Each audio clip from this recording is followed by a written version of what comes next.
Hello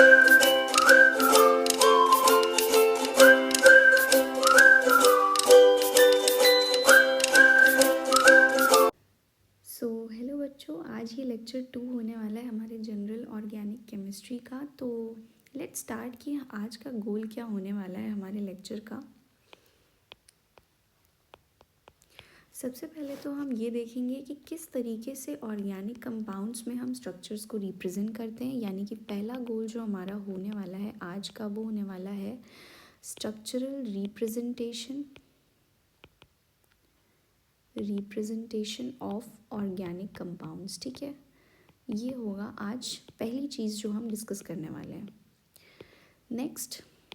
next हम ये discuss करेंगे कि किस तरीके से हम कंप्लीट स्ट्रक्चरल फॉर्मूले ड्रॉ करते हैं, कंडेंस्ड स्ट्रक्चरल फॉर्मूले क्या होते हैं, बॉन्ड लाइन नोटेशन क्या होता है। तो जो नेक्स्ट गोल होगा वो होगा हमारा complete condensed and bond line structural फॉर्मूले। इसको किस तरीके से ड्रॉ करते हैं ये हम डिस्कस करेंगे। थर्ड जो गोल होगा आज का हमारा वो होगा 3D रिप्रेजेंटेशन, यानी कि 3 dimensional representation of organic molecules. यानी कि किस तरीके से हम अगर 3 डायमेंशन में बात करें तो हम किसी भी ऑर्गेनिक मॉलिक्यूल को रिप्रेजेंट कर सकते हैं, वो हम इस टॉपिक में डिस्कस करेंगे। उसके बाद नेक्स्ट जो होगा वो हम डिस्कस करेंगे कि अगर हमारे पास एक ऑर्गेनिक मॉलिक्यूल गिवन है तो हम किस तरीके से उसके कार्बन एटम्स का हाइब्रिडाइजेशन फाइंड आउट कर सकते हैं। लाइक कौन सा कार्बन एटम sp2 हाइब्रिडाइज है, कौन सा sp हाइब्रिडाइज है, कौन सा sp3 हाइब्रिडाइज्ड है। इस तरीके की चीज़ें भी हम डिस्कस करेंगे। तो next goal will be finding the hybridization of carbon in organic molecules.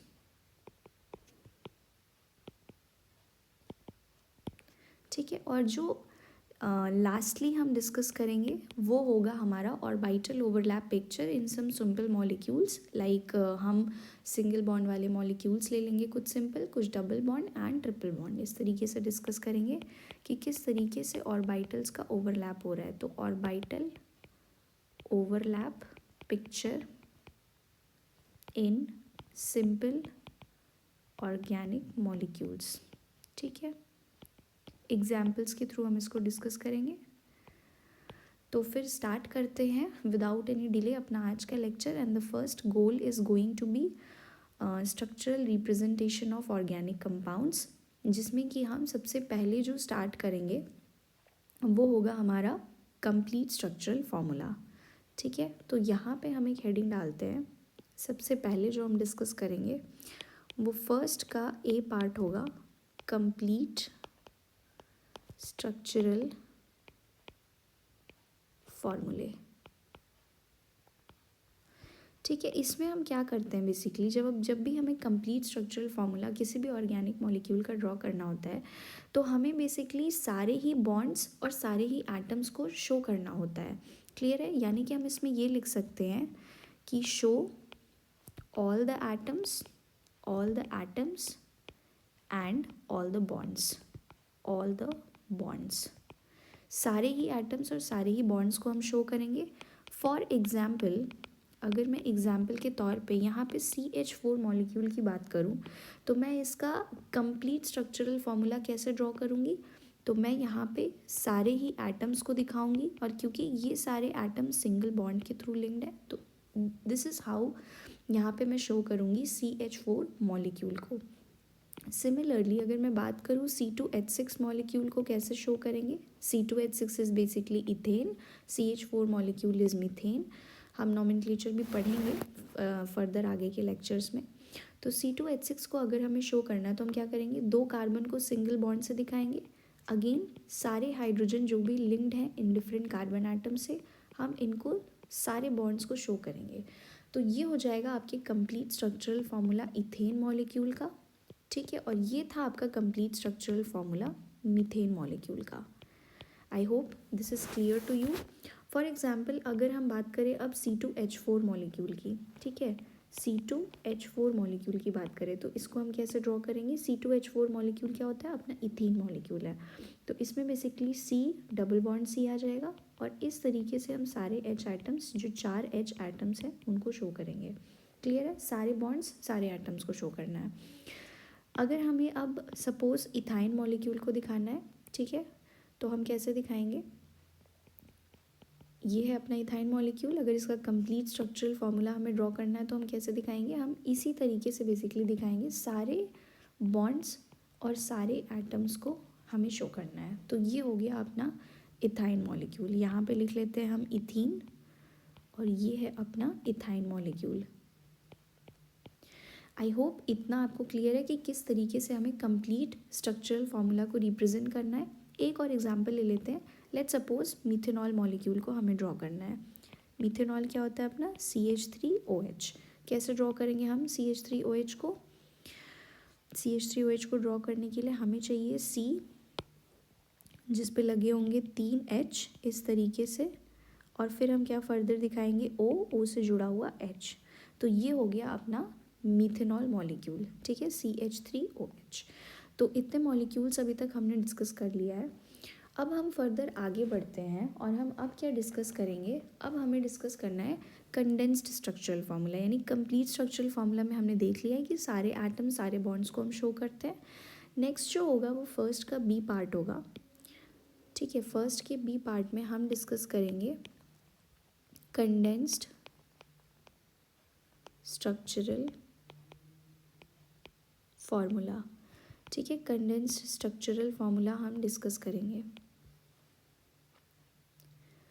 ठीक। तो इस बेसिकली इसमें हम क्या करते हैं कि इसमें जो बॉन्ड्स हैं, हम ज़रूरी नहीं कि सारे बॉन्ड्स को शो करें, हम कुछ बॉन्ड्स को ओमिट भी कर सकते हैं वाइल रिप्रेजेंटिंग आवर स्ट्रक्चर, यानी कि हम कुछ बॉन्ड्स को नहीं भी दिखा सकते हैं, ठीक है। एटम्स तो हम दिखाएंगे बट जो बॉन्ड्स हम प्योरली ऐसे ओपन करके दिखा रहे थे वो हम इसमें नहीं करेंगे। तो हम इसमें ये लिख सकते हैं, बेसिकली हम क्या लिख सकते हैं, हम इसमें क्या कर सकते हैं? ओमिट मतलब मिटा सकते हैं।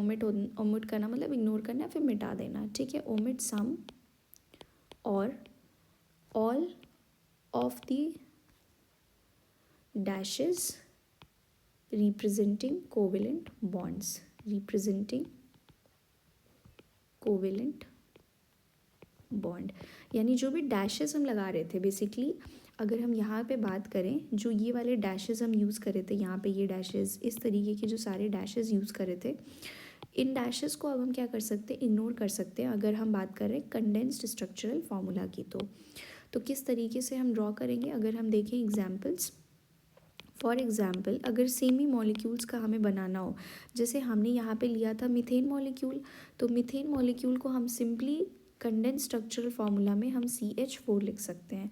क्लियर है? अगेन हमने यहाँ पे लिया था इथेन मॉलिक्यूल, तो इथेन को हम कैसे लिखेंगे? मीथेन को तो हम सिंपली CH4 लिख लेंगे, एक ही कार्बन आइटम है। अगर हम बात करें C2H6, इसकी बात करें तो हम कैसे लिख सकते हैं? यहाँ पे हम इसको लिख सकते हैं इस तरीके से, CH3। हमने जो H आइटम के साथ सिंगल बॉन्ड्स दिखाए थे वो हमने अब ओमिट कर दिया है। इसको हम और कैसे लिख सकते हैं? इसको हम बिना किसी भी डैश के सिंपली CH3 भी लिख सकते हैं। These both are condense structural formula, ठीक है। दोनों ही इथेन मॉलिक्यूल को रिप्रेजेंट करेंगे, ठीक है, ये दोनों ही इथेन मॉलिक्यूल को रिप्रेजेंट करेंगे। सिमिलरली अगर हमें सपोज इथीन मॉलिक्यूल को शो करना है, इथीन का फॉर्मूला हमने क्या लिखा था? H2C double bond CH2। तो ये यही हो जाएगा आपका कंडेंस्ड फार्मूला इथीन मॉलिक्यूल का। जो H के साथ हम बॉन्ड्स दिखा रहे थे वो हमने यहाँ पे ओमिट कर दिए हैं, ठीक है।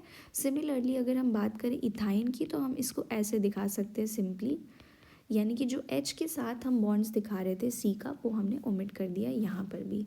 अगेन अगर हम मिथेनॉल की बात करें तो हम सिंपली CH3OH लिख सकते हैं, ठीक है, हमने कोई बॉन्ड्स नहीं दिखाए। तो ये हो गए आपके कंडेंस स्ट्रक्चरल फार्मूला, ठीक है। कुछ और फर्दर अगर हम एग्जांपल्स लेना चाहें, ये है आपका इथीन, ठीक है, ये था आपका मीथेन, ये है इथेन, ये है आपका ethyne, and this one is methanol, ठीक है।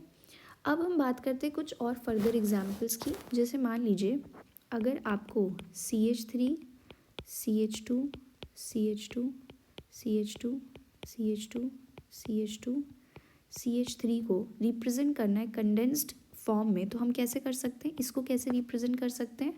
हम सिंपली लिख सकते हैं CH3, उसके बाद हमारे पास यहाँ कितने CH2 ग्रुप्स हैं, 1 2 3 4 5 CH2 ग्रुप्स हैं, तो हम इसको सिंपली CH2 होल 5 लिख सकते हैं and then we can add again at the end CH3।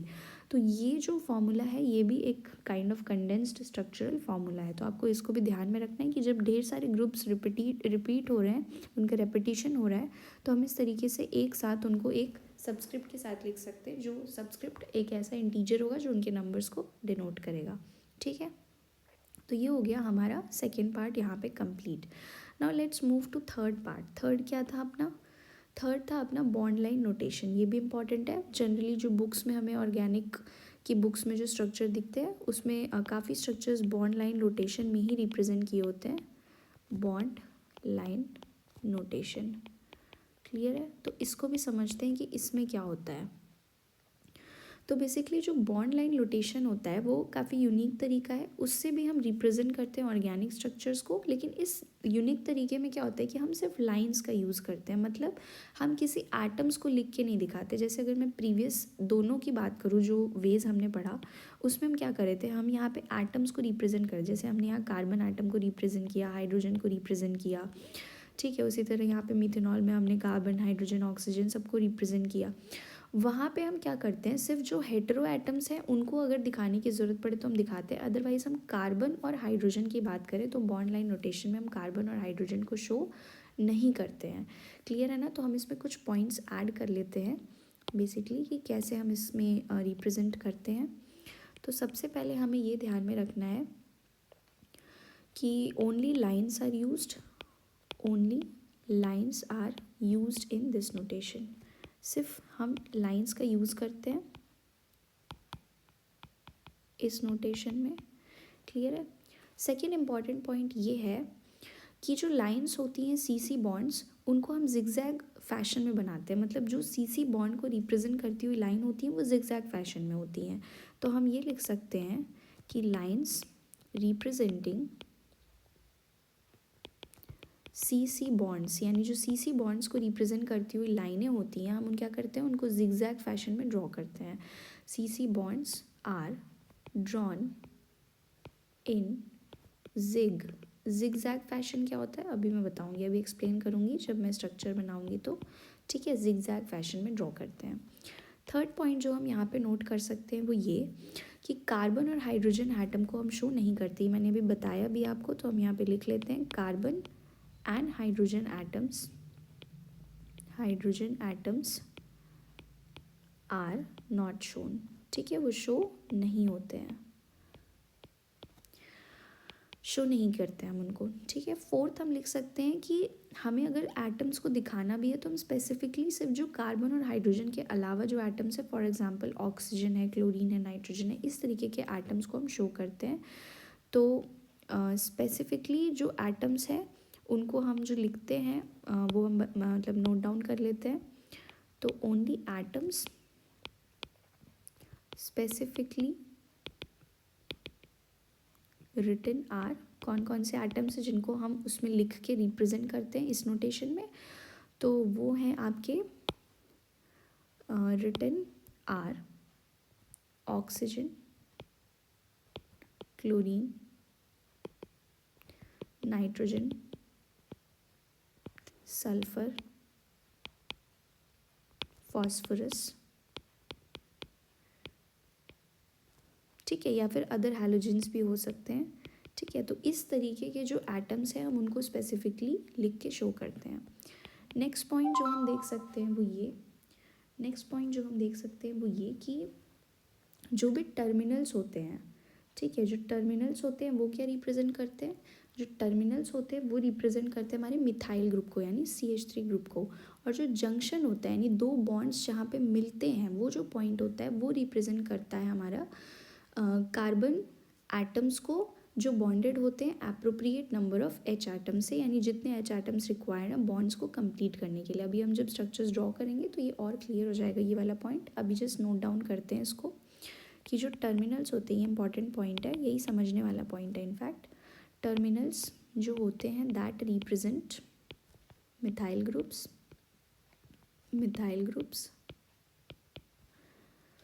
While जो जंक्शन होता है द जंक्शन क्या रिप्रेजेंट करता है, while the junction represents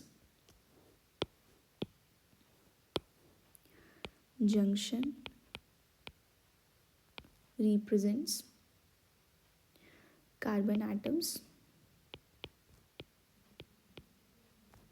bonded to appropriate number of H atoms, appropriate number of H atoms यानी जो hydrogen atoms चाहिए, ठीक है, required to satisfy the valency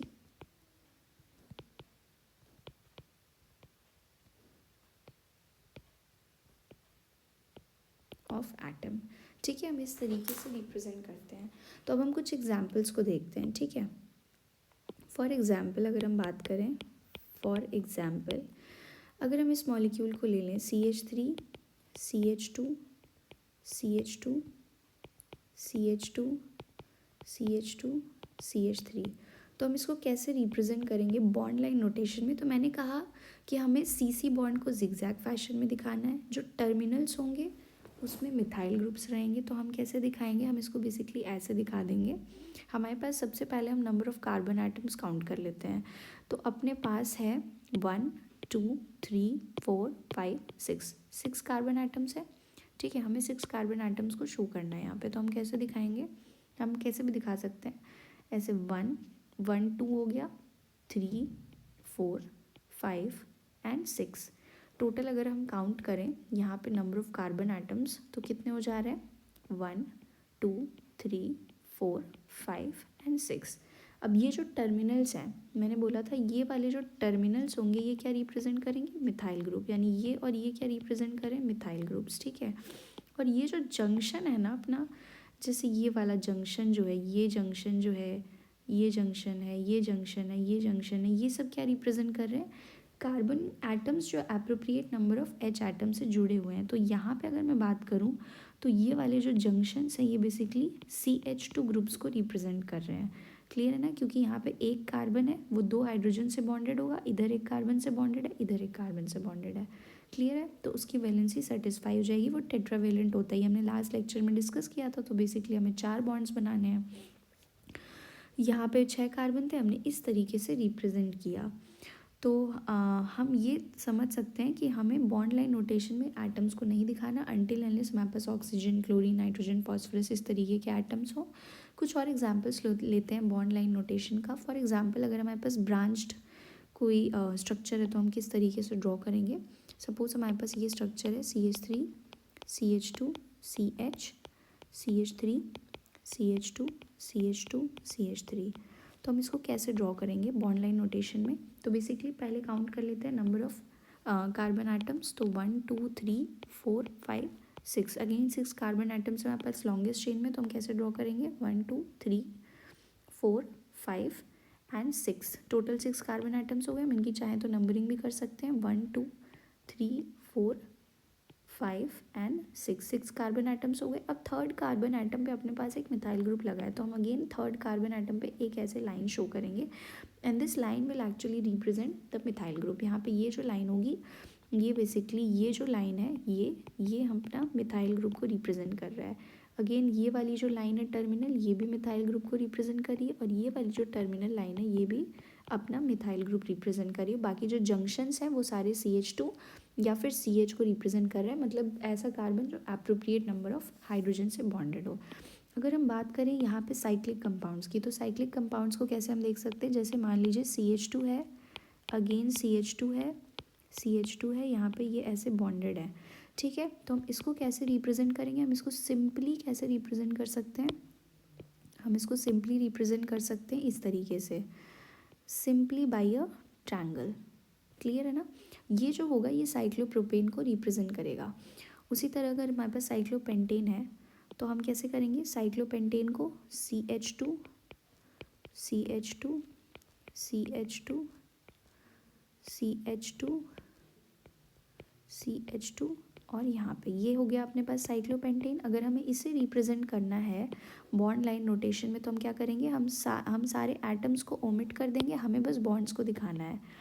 तो इस तरीके से हम रिप्रेजेंट कर सकते हैं अपने साइक्लोपेंटेन मॉलिक्यूल को। ओके, उसके बाद आता है अपना साइक्लोपेंटेन के बाद आता है अपना नेक्स्ट टॉपिक। एक बार फिर से रिकैप कर लेते हैं। तो हमने अभी तक देख लिया है स्ट्रक्चरल रिप्रेजेंटेशन कैसे करते हैं। इसके बाद अब हमें देखना है 3 डायमेंशनल रिप्रेजेंटेशन, यानी कि हमने complete condensed as well as bond line structure फॉर्मूले पढ़ लिया है। अब हमें पढ़ना है 3 dimensional representation of organic molecules, यानी 3D में हम किस तरीके से रिप्रेजेंट करते हैं। क्लियर है ना। तो 3D में कैसे रिप्रेजेंट करेंगे उसके लिए अब हम नेक्स्ट हेडिंग डालते हैं यहाँ पे। नेक्स्ट जो रहेगा हमारा सेकेंड टॉपिक वो रहेगा 3 डायमेंशनल 3D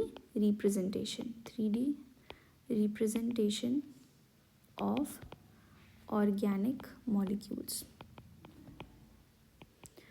तो यहाँ पे हमें बेसिकली क्या याद रखना है, यहाँ पे हमें ये देखना है कि 3 डायमेंशन में हम कैसे रिप्रेजेंट करते हैं मॉलिक्यूल्स को।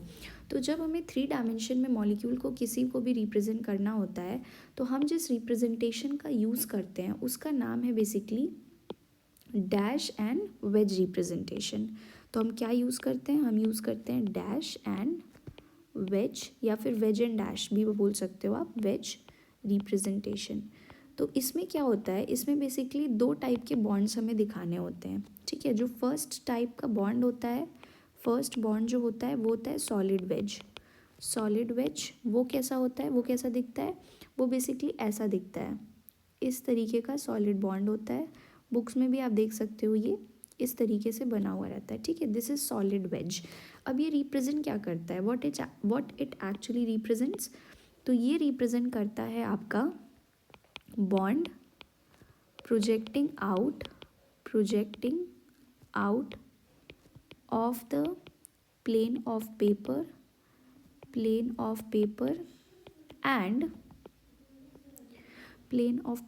and coming towards the observer।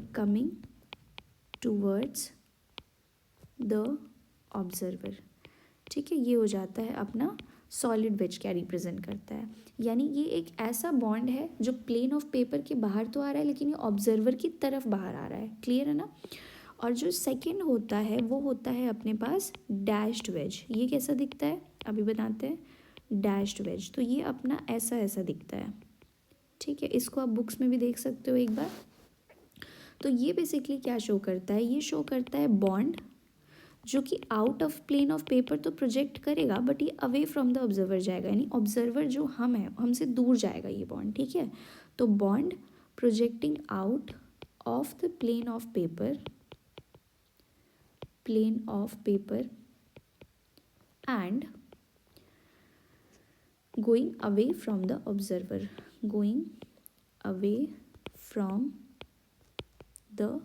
Observer, ठीक है, ये बॉन्ड ऑब्जर्वर से दूर जा रहा होगा। तो अगर हमें एक मीथेन मॉलिक्यूल को शो करना है, फॉर एग्जांपल अगर हम मीथेन को शो करना चाहते हैं बाय दिस 3D रिप्रेजेंटेशन, तो हम कैसे कर सकते हैं, हम ऐसे कर सकते हैं, हम बनाएंगे एक C, उससे जुड़ा हुआ एक H, दूसरा H, तीसरा H और ये बनेगा अपना चौथा H। ठीक है, तो इसमें बेसिकली अगर हम बात करें ये दोनों बॉन्ड्स की जो सिंपल प्लेन सिंगल बॉन्ड्स हैं, ठीक है, जो ये बॉन्ड है और जो ये वाला बॉन्ड है, ठीक है, ये क्या रिप्रेजेंट कर रहा है, ये रिप्रेजेंट कर रहा है बॉन्ड इन द या bonds in the plane of paper, यानी जो पेपर का प्लेन है उसमें जो बॉन्ड्स प्रेजेंट है वो रिप्रेजेंट कर रहा है। क्लियर है। अगर हम बात करें इस वाले बॉन्ड की, तो ये क्या रिप्रेजेंट कर रहा है, bond away from the observer, यानी अवे फ्रॉम द ऑब्जर्वर जो आउट ऑफ प्लेन बॉन्ड है उसको रिप्रेजेंट कर रहा है, अवे फ्रॉम ऑब्जर्वर, और इसी को हम बोलते हैं डैश्ड वेज। ये है अपना डैश्ड वेज, क्लियर है। और अगर हम बात करें ये वाले बॉन्ड की, तो ये क्या रिप्रेजेंट कर रहा है, बॉन्ड टूवर्ड्स द ऑब्जर्वर, ठीक है, ये हमारी तरफ है, ये बॉन्ड टूवर्ड्स द ऑब्जर्वर, ठीक है। ये और इसी को हम बोलते हैं सॉलिड वेज, सॉलिड वेज। यानी इतना तो यहाँ से क्लियर हो गया कि कैसे हम एक ऑर्गेनिक मॉलिक्यूल को 3 डायमेंशंस में रिप्रेजेंट करने वाले हैं, क्लियर है। तो ये हमारा दूसरा टॉपिक आज जो हम डिस्कस करने वाले थे वो कवर हो गया है। आई होप आपको क्लियर है। एक बार मैं फिर से बता देती हूँ, ये है अपना डैश्ड बॉन्ड और ये है अपना सॉलिड वेज, ठीक है। ये रिप्रेजेंट करता है जो away from the observer bond जा रहा है, और ये रिप्रेजेंट करता है जो बॉन्ड टुवर्ड्स ऑब्जर्वर आ रहा है। जब भी हम एक टेट्राहेड्रल कार्बन ड्रॉ करते हैं तो 2 बॉन्ड्स इन प्लेन होते हैं और 2 बॉन्ड प्लेन के अंदर बाहर होते हैं, ठीक है। तो this is how we represent an organic molecule in 3 dimension, ठीक है। अब हमें जो नेक्स्ट टॉपिक डिस्कस करना था वो था अपना, हमने अभी तक क्या क्या डिस्कस कर लिया एक बार मार्क कर लेते हैं। हमने अभी तक ये डिस्कस कर लिया, इसमें हमने ये पढ़ा complete condense and bond line structural फॉर्मूले, हमने 3D रिप्रेजेंटेशन पढ़ लिया। अब हमें किसी भी ऑर्गेनिक मॉलिक्यूल में हाइब्रिडाइजेशन कैसे फाइंड करते हैं वो सीखना है, और इसके बाद हम सीखेंगे ऑर्बिटल ओवरलैप पिक्चर, क्लियर है। तो अब एक बार हम यहाँ से आगे बढ़ते हैं और अपनी थर्ड हेडिंग डालते हैं। थर्ड हेडिंग में था determining hybridization of carbon atom, determining hybridization of carbon atom in organic molecules। जो ऑर्गेनिक मॉलिक्यूल्स हैं हम उसमें क्या करेंगे, हाइब्रिडाइजेशन निकालना सीखेंगे, क्लियर है ना। तो बेसिकली अगर हम बात करें ऑर्गेनिक मॉलिक्यूल्स में हम किस तरीके से हाइब्रिडाइजेशन को प्रिडिक्ट करते हैं, तो उसके लिए हमें सिंपली एक चीज़ याद रखनी, that is rule of thumb, कि हमें जो भी सिग्मा बॉन्ड्स है सिर्फ उनको काउंट करना है, ठीक है। काउंट टोटल नंबर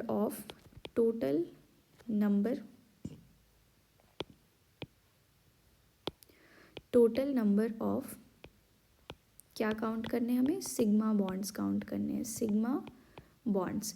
तो सबसे पहले हम देखते हैं सिग्मा बॉन्ड्स क्या है, मतलब थोड़ा सा जस्ट ब्रीफ इंट्रो, मैं डिटेल में इसका एक फर्दर वीडियो बनाऊंगी, अभी बस एक ब्रीफली हम देख लेते हैं क्या होता है। तो जैसे अगर मैं बात करूँ कोई भी 2 एटम्स ए और सपोज बी, इनके बीच में जो बनने वाला पहला बॉन्ड होता है वो हमेशा एक सिग्मा बॉन्ड होता है, क्लियर है। यानी 2 एटम्स जो सबसे पहला बॉन्ड बनाएंगे वो हमेशा सिग्मा बॉन्ड होगा। उसके बाद अगर मैं बात करूँ दूसरा केस क्या हो सकता है कि ए और बी के बीच में डबल बॉन्ड है। तो अगर डबल बॉन्ड का केस है तो बनने वाला जो पहला बॉन्ड होगा वो सिग्मा होगा, और जो दूसरा बॉन्ड होगा वो क्या होगा, जो दूसरा बॉन्ड होगा वो पाई बॉन्ड होगा, क्लियर है।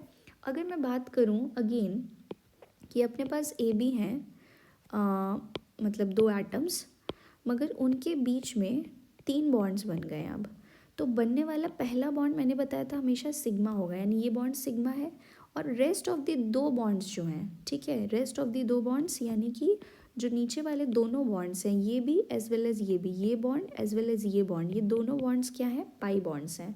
तो यानी कि अगर किसी भी मॉलिक्यूल में अगर सिर्फ एक बॉन्ड प्रेजेंट है 2 एटम्स के बीच, तो वो हमेशा क्या होगा, सिग्मा बॉन्ड होगा। अगर 2 एटम्स के बीच में डबल बॉन्ड प्रेजेंट है, ये जैसे यहाँ पे केस था, तो जो पहला बॉन्ड होगा वो सिग्मा एंड दूसरा पाई होगा। और अगर 2 एटम्स के बीच में 3 बॉन्ड्स प्रेजेंट है तो पहला बनने वाला बॉन्ड सिग्मा होगा and rest 2 will be pi bonds, ठीक है, इतनी बात क्लियर है। अब हम आगे बढ़ते हैं और देखते हैं कैसे हम फाइंड करेंगे कुछ एग्जाम्पल्स के थ्रू। फॉर एग्ज़ाम्पल अगर मान लो मैं बोलूँ कि CH4 मॉलिक्यूल में कार्बन का हाइब्रिडाइजेशन बता दो, तो हम कैसे बताएंगे, सबसे पहले हम स्ट्रक्चर ड्रॉ करेंगे CH4 का। इस तरीके से हमने कंप्लीट स्ट्रक्चर ड्रॉ कर लिया, ठीक है, जो एक्सपैंडेड स्ट्रक्चर था। अब अगर हम नंबर ऑफ़ सिग्मा बॉन्ड्स यहाँ पे काउंट करें तो कितने हैं, नंबर ऑफ़ सिग्मा बॉन्ड्स, तो हमें पता है सारे जो सिंगल बॉन्ड्स बने हैं, जो पहला बॉन्ड बना है वो क्या होता है, सिग्मा होता है, हमने अभी देखा। तो यहाँ पे 1 2 3 4, ठीक है, 1 ये वाला बॉन्ड, 2 3 एंड 4, यहाँ पे क्या है 4 सिग्मा बॉन्ड्स है, तो नंबर ऑफ सिग्मा बॉन्ड्स अगर 4 है तो जो सिग्मा बॉन्ड का नंबर होगा वही क्या होगा, वही होगा अपना स्टेरिक नंबर। और स्टेरिक नंबर अगर हमें पता चल जाता है तो हम क्या बोलते हैं कि हमें हाइब्रिडाइजेशन पता चल गई। ये है अपना यहाँ पे स्टेरिक नंबर। बेसिकली जो सिग्मा बॉन्ड का नंबर होगा वही स्टेरिक नंबर होगा। और अगर हमें स्टेरिक नंबर पता चल गया तो हम यहाँ से इजीली बता सकते हैं कि कार्बन का हाइब्रिडाइजेशन यहाँ पे sp3 है, यानी ये जो कार्बन है ये क्या है, अपना sp3 हाइब्रिड कार्बन है। क्लियर है ना। नेक्स्ट हम एक बार डिस्कस करते हैं। सपोज हमने ले लिया ये था अपने पास मीथेन। अब सपोज हमने ले लिया इथेन मॉलिक्यूल, ठीक है, H2C डबल बॉन्ड CH2। तो हम इसमें कैसे करेंगे, हम इसका स्ट्रक्चर पहले ड्रॉ करेंगे, C double bond C H H H H। तो अगर मैं बात करूँ इस वाले कार्बन आइटम की स्पेसिफिकली, तो इसको मान लीजिए मैं 1 नंबर दे देती हूँ। नंबरिंग हम कहीं से भी स्टार्ट कर सकते हैं, आइडेंटिकल हैं दोनों साइड, एक ही तरह के ग्रुप्स हैं। तो अगर मैं इसको 1 बोल दूँ और इसको 2 बोल दूँ, तो जो 1 वाला कार्बन आइटम है वो क्लियरली कितने सिग्मा बॉन्ड्स बना रहा है, हमें सबसे पहले ये काउंट करने होंगे। तो अगर मैं बात करूँ तो यहाँ पे ये जो कार्बन आइटम है ये इसने एक ये सिग्मा बॉन्ड बनाया है, एक ये सिग्मा बॉन्ड बनाया है और एक ये सिग्मा बॉन्ड बनाया है दूसरे कार्बन आइटम के साथ, यानी 2 सिग्मा बॉन्ड हाइड्रोजन के साथ है, एक सिग्मा बॉन्ड कार्बन आइटम के ही साथ है। तो ये वाले कार्बन ने टोटल 3 सिग्मा बॉन्ड्स बनाए हैं, ठीक है। तो इसके लिए स्टेरिक नंबर क्या हो जाएगा, इसके लिए स्टेरिक नंबर हो जाएगा 3, ठीक है। 3 सिग्मा बॉन्ड्स, 3 सिग्मा बॉन्ड्स।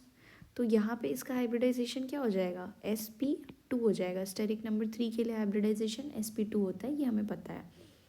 उसके बाद अगर मैं बात करूँ कार्बन एटम नंबर 2 की, तो अगेन जो ये कार्बन एटम नंबर 2 है इसने भी क्या किया है, 3 सिग्मा बॉन्ड्स बनाए हैं। तो इसका भी जो हाइब्रिडाइजेशन है, इसका भी हाइब्रिडाइजेशन क्या हो जाएगा, sp2 हो जाएगा। क्लियर है ना। यानी इसका, इस कार्बन का हाइब्रिडाइजेशन एज वेल एज इस कार्बन का हाइब्रिडाइजेशन, दोनों का ही हाइब्रिडाइजेशन sp2 होगा।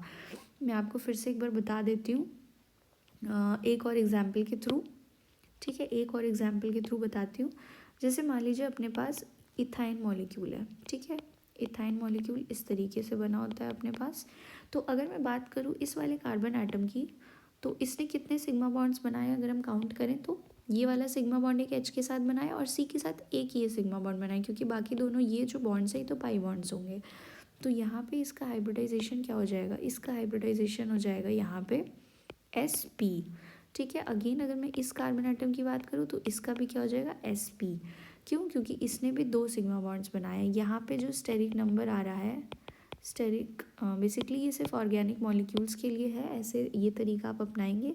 तो यहाँ पे नंबर ऑफ सिग्मा बॉन्ड्स जो था वो था, नंबर ऑफ सिग्मा बॉन्ड्स यहाँ पे 2 था दोनों ही कार्बन एटम्स के लिए, और वही स्टेरिक नंबर के बराबर होगा। मैं बार बार रिपीट कर रही हूँ कि ये वाला जो स्टेरिक नंबर फाइंड आउट करने का तरीका है ये सिर्फ इस टाइप के ऑर्गेनिक मॉलिक्यूल्स में आप अप्लाई करोगे, ठीक है। अब स्टेरिक नंबर अगर 2 होता है तो हाइब्रिडाइजेशन यहाँ से हम बता सकते हैं कि sp होगी। तो यहाँ पे दोनों कार्बन की एटम्स की हाइब्रिडाइजेशन अपनी sp हो गई है। क्लियर है ना। इसी तरीके से हम फर्दर और भी डिफरेंट स्ट्रक्चर्स में फाइंड कर सकते हैं। मैं एक बार समराइज़ कर देती हूँ इस चीज़ को, ठीक है। अगर मैं बात करूँ समरी की, तो अगर अपने पास स्टेरिक नंबर यहाँ लिख लेते हैं और यहाँ पे हाइब्रिडाइजेशन लिख लेते हैं, ठीक है। और हमें मेनली ऑर्गेनिक मॉलिक्यूल्स में बस स्टेरिक नंबर के लिए number of sigma bonds count करना है। तो अगर अपने पास स्टेरिक नंबर 2 है तो हाइब्रिडाइजेशन sp होगा। अगर अपने पास स्टेरिक नंबर 3 है तो हाइब्रिडाइजेशन sp2 होगा। अगर स्टेरिक नंबर 4 है तो हाइब्रिडाइजेशन sp3 होगा। अगर स्टेरिक नंबर 5 है तो हाइब्रिडाइजेशन क्या होता है, हाइब्रिडाइजेशन होता है अपना sp3d। अगेन अगर स्टेरिक नंबर 6 है तो हाइब्रिडाइजेशन होता है sp3d2। और अगर स्टेरिक नंबर अपना 7 है तो हाइब्रिडाइजेशन होता है sp3d3, ठीक है। I hope this is clear to you all. इसके बाद जो लास्ट टॉपिक था वो था अपना ऑर्बिटल ओवरलैप पिक्चर, ठीक है। अभी तक हमने 3 पॉइंट्स डिस्कस कर लिए हैं यहाँ पे।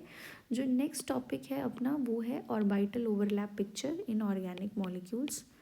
ऑर्बिटल ओवरलैप पिक्चर, ठीक है।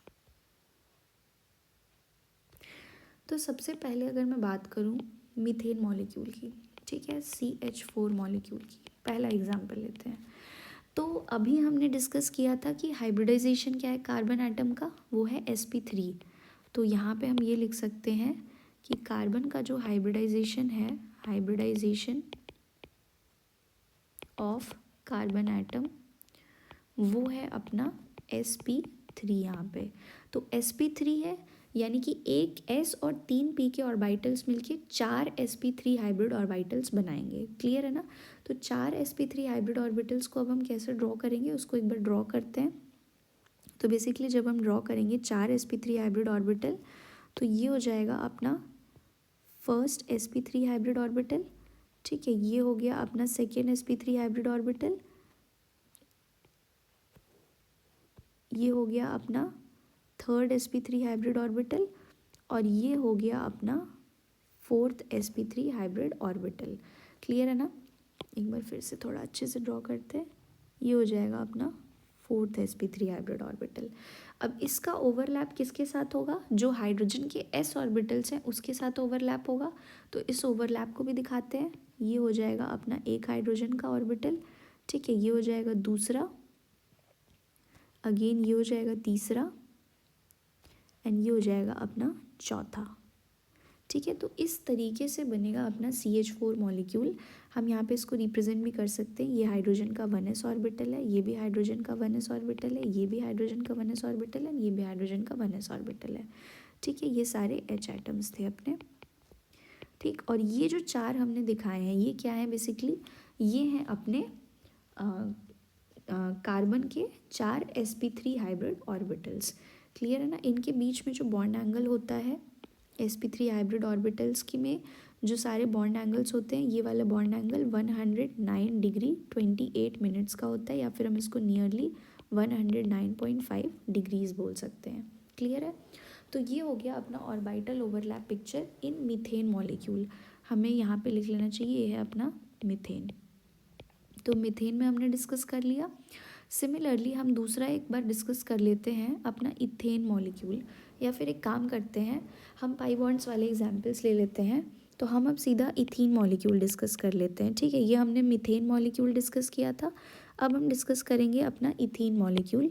उसका फॉर्मूला लिखते हैं। इथीन होता है H2C डबल बॉन्ड CH2, या फिर हम इसको C2H4 भी बोल सकते हैं। ये है अपना इथीन मॉलिक्यूल। इसमें ऑर्बिटल ओवरलैप पिक्चर कैसा रहने वाला है? तो क्योंकि हमने अभी डिस्कस किया था कि इसमें क्या है, एक सिग्मा बॉन्ड है और एक पाई बॉन्ड है। तो यानी कि जो हाइब्रिडाइजेशन है कार्बन एटम का, वो sp2 है।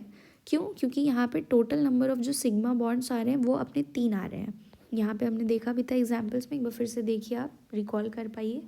यहाँ पे हमने देखा था जो इथीन मॉलिक्यूल है उसमें इसका हाइब्रिडाइजेशन sp2 है और इसका भी हाइब्रिडाइजेशन sp2 है, क्योंकि 3 सिग्मा बॉन्ड ये भी बना रहा था और ये वाला कार्बन आइटम भी 3 बना रहा था। तो हमें बनाना है बेसिकली यहाँ पे इस तरीके से इथीन का ऑर्बिटल ओवरलैप पिक्चर। तो सबसे पहले हम क्या करते हैं, हम यहाँ पे लिख लेते हैं, ड्रॉ करने के लिए हम यहाँ पे लिख लेते हैं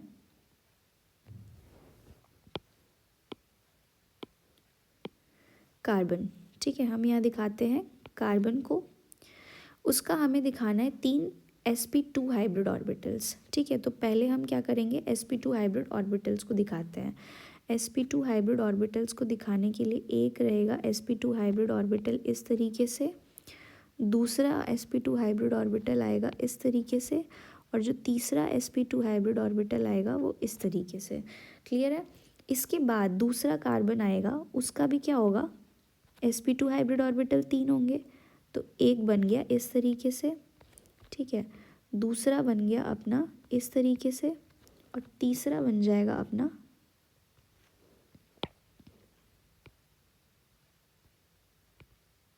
इस तरीके से।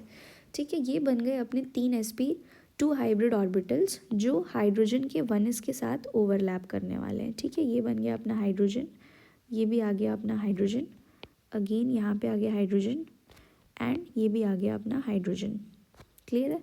तो ये हो गया 1s 1s 1s और 1s।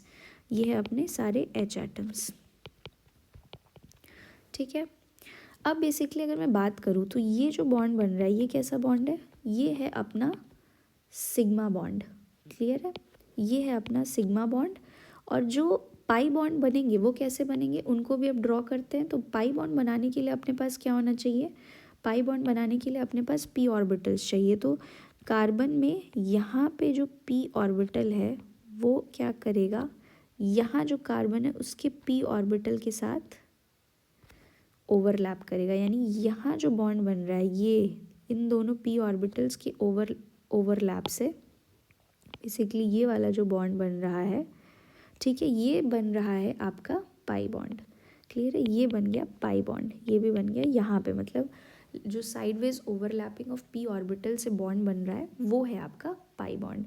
और हमें पता है जो हेड ऑन ओवरलैप से बनता है, जो हेड ऑन ओवरलैप से बनता है वो होता है अपना सिग्मा बॉन्ड, ठीक है। और जो साइडवेज ओवरलैप से बनता है वो होता है अपना पाई बॉन्ड। तो यहाँ पे हम देख भी सकते हैं ये है अपना साइडवेज ओवरलैपिंग, ठीक है, ये जो हो रहा है और p ऑर्बिटल्स के बीच में, और ये जो हो रहा है अपना यहाँ पे head on overlapping of 2sp2 hybrid orbital, यहाँ से बन रहा है अपना सिग्मा बॉन्ड। तो ये हो गया अपना ऑर्बिटल ओवरलैप पिक्चर इन इथीन मॉलिक्यूल, ठीक है। एक लास्टली हम इथाइन मॉलिक्यूल भी देख लेते हैं कि इथाइन मॉलिक्यूल में कैसे होगा। तो ऑर्बिटल ओवरलैप पिक्चर अब हमें देखना है थर्ड जो अपने पास होने वाला है। हमने सेकेंड इथीन ले लिया था, अब हम थर्ड ले लेते हैं अपना इथाइन मॉलिक्यूल। तो इथाइन मॉलिक्यूल होता है HC ट्रिपल बॉन्ड CH, या फिर इसको आप C2H2 भी लिख सकते हो। ये है अपना इथाइन मॉलिक्यूल, ठीक है। इसमें देखते हैं कैसे होगा जब ट्रिपल बॉन्ड का केस है। तो सबसे पहले अगेन हमें हाइब्रिडाइजेशन की बात करनी है। तो हमने देखा भी था कि यहाँ पे दोनों हाइब्रिड ऑर्बिटल्स कैसे हैं, जो कार्बन के होंगे वो sp हाइब्रिड होंगे, क्योंकि यहाँ पे सिर्फ कार्बन के पास 2 सिग्मा बॉन्ड्स है, एक जो वो हाइड्रोजन के साथ बना रहा है और एक जो वो दूसरे कार्बन के साथ बना रहा है।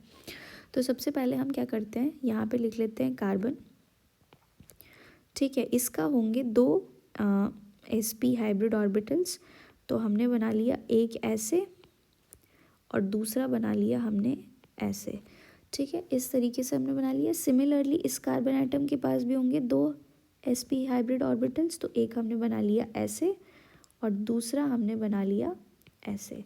क्लियर है ना। अब ये क्या करेंगे, ये हाइड्रोजन के 1s के साथ अगेन ओवरलैप करेंगे। तो ये बन गया एक 1s और ये बन गया दूसरा 1s। ये है अपना H का 1s ऑर्बिटल, ठीक है, H एटम का। तो यहाँ पे ओवरलैपिंग हो जाएगी, इलेक्ट्रॉन्स प्रेजेंट होंगे। यहाँ पे बेसिकली जो बॉन्ड बन रहा है वो अगेन क्या है, सिग्मा बॉन्ड है। अब देखते हैं पाई बॉन्ड्स का फॉर्मेशन यहाँ पे किस तरीके से हो रहा है। तो एक तो इसका p ऑर्बिटल इस तरीके से होगा, ठीक है।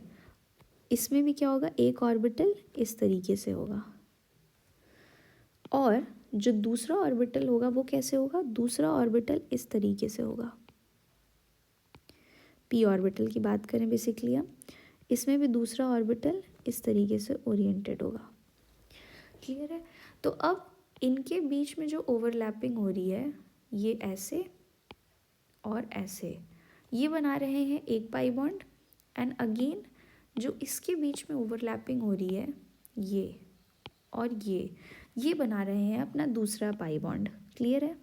तो यानी कि हम क्या डिनोट कर सकते हैं, ये था अपना सिग्मा बॉन्ड, ये बना एक पाई बॉन्ड इधर, और इधर बना एक पाई बॉन्ड ये वाला। क्लियर है ना। तो ये हो गया अपना ऑर्बिटल ओवरलैप पिक्चर इन इथाइन मॉलिक्यूल। क्लियर है। अब एक और चीज़ हम देख सकते हैं कि हमें कैसे पता चल रहा है कि ये वाले जो ऑर्बिटल्स हैं वो इस तरीके से रहेंगे, ऐसे ये हाइब्रिडाइजेशन में पार्टिसिपेट नहीं करे, या फिर ये सब हमें कैसे पता चल रहा है। तो बेसिकली अगर हम बात करें, इसको मैं थोड़ा एक्सप्लेन कर देती हूँ यहाँ पे क्योंकि इम्पॉर्टेंट है। अगर हम बात करें sp हाइब्रिडाइजेशन की, तो अगर हम मान लेते हैं कि जो p ऑर्बिटल हाइब्रिडाइजेशन में पार्टिसिपेट कर रहा है वो px ऑर्बिटल है, ठीक है, spx अगर हम मान ले तो x के अलोंग क्या हो रहा है, सिग्मा बॉन्ड का फॉर्मेशन हो रहा है। अब जो ये है ये सिग्मा बॉन्ड फॉर्मेशन कर रहा था, तो जो py और pz परपेंडिकुलर p ऑर्बिटल्स हैं वो अभी हाइब्रिडाइजेशन में पार्टिसिपेट नहीं किए हैं, तो ये होंगे आपके प्योर p ऑर्बिटल्स, ठीक है, प्योर p ऑर्बिटल्स होंगे। और अगर हम इस तरीके से अपना एक्सिस डिसाइड करते हैं, सपोज हम अगर इस तरीके से अपना एक्सिस डिसाइड कर रहे हैं, ये अपना x अगर ये हमने मान लिया है y, ये हमने मान लिया x और ये हमने मान लिया z। ठीक है, तो हम क्या लिख सकते हैं, ये हमने माना x, ये हमने माना y और ये हमने माना z। तो जो ये वाला ऑर्बिटल होगा अपना वो क्या होगा, पी वाई ऑर्बिटल। ठीक है, ये वाला होगा पी वाई ऑर्बिटल और जो ये वाला ऑर्बिटल होगा अपना वो क्या होगा, P Z orbital, P Z orbital. क्योंकि जो एक्स वाला था उसने क्या किया था, सिग्मा बॉन्ड में पार्टिसिपेट कर लिया था, तो वो बना रहा है अपना यहाँ पे सिग्मा बॉन्ड। ठीक है, और बाकी जो p y p z perpendicular orbitals बचे हैं वो क्या करेंगे, ओवरलैप के थ्रू बनाएंगे यहाँ पे पाई बॉन्ड, जैसा कि मैंने शो किया है। क्लियर है, तो ये हो गया ऑर्बिटल ओवरलैप पिक्चर इन इथाइन। अगेन इस मॉलिक्यूल में भी अगर आप सोच रहे हो कि किस तरीके से हो रहा है, कैसे हम इस ऑर्बिटल को दिखा रहे हैं, तो यहाँ पे भी सिमिलर कॉन्सेप्ट है। हमने sp2 हाइब्रिडाइजेशन की बात की थी, तो अगर हम मान लें जो px है और py है वो हाइब्रिडाइजेशन में पार्टिसिपेट कर रहे हैं, हाइब्रिडाइजेशन में पार्टिसिपेट कर रहे हैं, तो जो pz ऑर्बिटल होगा वो क्या होगा, वो होगा आपका pure p orbital, pure p orbital होगा। इसका मतलब है कि ये वाला जो ऑर्बिटल हमने दिखाया है ये क्या है, प्योर p ऑर्बिटल है। तो ये हो जाएगा अपना पी जेड ऑर्बिटल, ये भी हो जाएगा अपना पी जेड ऑर्बिटल और ये कर रहे हैं ओवरलैप। क्लियर है ना। बाकी जो पी एक्स और पी वाई थे उन्होंने हाइब्रिडाइजेशन में पार्टिसिपेट किया था और वो इस तरीके से यहाँ पे ये हाइब्रिड ऑर्बिटल्स जो ग्रीन कलर से मैंने दिखाया है ये यहाँ पे हाइब्रिडाइजेशन में पार्टिसिपेट करके बॉन्ड्स बना रहे थे। तो आई होप अब आपको क्लियर हो गया होगा ऑर्बिटल ओवरलैप पिक्चर। तो आज का लेक्चर हम यहीं पे एंड करेंगे। हमने जो भी गोल आज का डिसाइड किया था वो हमने कंप्लीट कर लिया है, कवर कर लिया है। और अगर आपको मेरा कंटेंट पसंद आ रहा है तो आप डेफिनेटली चैनल को सब्सक्राइब कर सकते हैं, मेरे वीडियो को लाइक करिए और बच्चों तक शेयर करिए। एंड मिलते हैं नेक्स्ट वीडियो लेक्चर में। Thank you so much.